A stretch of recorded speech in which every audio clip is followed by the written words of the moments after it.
Hujambo na karibu tena mtazamaji wa The World News katika kipindi hiki cha ulimwengu wa siasa. Mimi ni Adam Hussein. Iran inasema kwamba ipo tayari kupigana na Marekani hadi pale rais wa Marekani Donald Trump atakapomaliza muhula wake.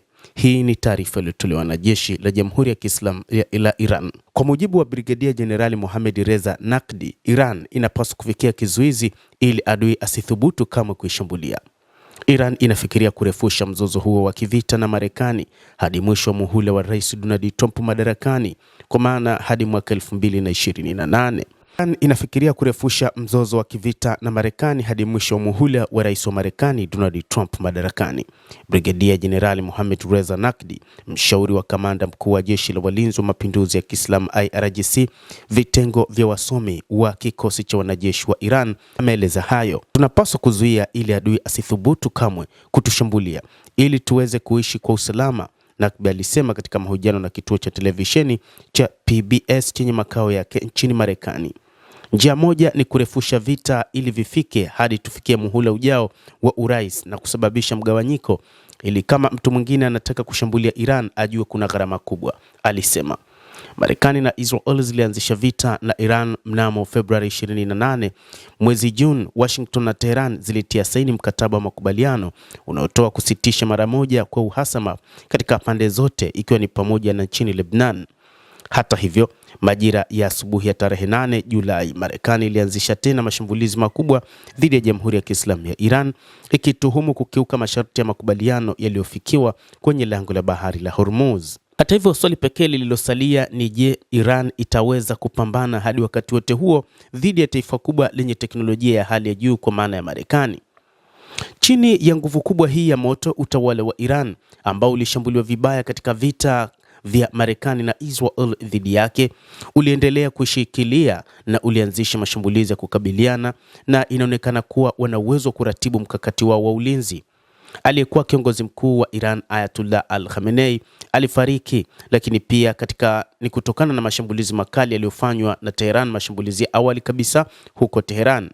Mwanae Mojtaba amechukua hatamu, lakini anaonekana ni mtu ambaye wakati huu anawaza kulipia kisasi. Lakini kumbukwe, moja kati ya athari za vita hivi za moja kwa moja na zisizokuwa za moja kwa moja zilimkumba Mojtaba Khamenei. Khamenei wakati huu anakumbwa na changamoto kubwa, kwanza kumpoteza baba yake pamoja na mkewe na mwanawe, lakini pia yeye mwenyewe alishambuliwa vibaya na ilinukuliwa na katika vyombo vya habari kwamba alikuwa ni mgonjwa, lakini aliendelea na majukumu ya kuwa kiongozi mkuu baada ya kuteuliwa kuwa kiongozi mkuu wa serikali ya mapinduzi ya Kiislamu ya Iran kumrithi baba yake. Hata hivyo, wachambuzi wa mambo wanasema kwamba kwa namna athari za vita hivi zilivyomkumba Mojtaba Khamenei, kuna uwezekano mkubwa kaamua kutekeleza kisasi katika kutafuta namna ya kulipa kisasi dhidi ya kifo cha baba yake.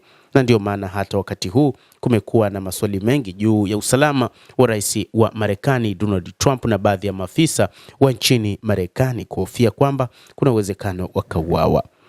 Mtazamaji wa The World News, hao ndio wa Iran wanasema kwamba wao mpango wao ni kurefusha vita hivi hadi kufikia tamati ya muhula wa mwisho wa rais wa Marekani Donald Trump, na mpango ni kwamba waidhoofishe Marekani kiuchumi pia. Hata hivyo, inatajwa kuna nguvu iliyo nyuma yao. Inaelezwa kwamba pengine huenda mataifa kama vile Urusi pamoja na China huenda kaingilia kati, kwa sababu mataifa haya pia yana uhasama na Marekani. Na hata katika siku za hivi karibuni, kwa taarifa ambazo hazijathibitishwa, imeelezwa na ndege ya mizigo iliyotoka nchini China kuelekea nchini Iran, licha kwamba haikuelezwa ndege hiyo ilibeba nini, lakini wasiwasi ni kwamba huenda ndege hiyo ilibeba silaha. Basi mtazamaji, endelea kutufuatilia bila kusahau kulike, kucomment, kadhalika kusubscribe channel yetu hii ili upate habari hizi kwa mapana kupitia The World News. Mimi ni Adam Hussein, endelea kuwa nasi wakati wote, endelea kutufuatilia ujue nini kinachojiri katika ulimwengu.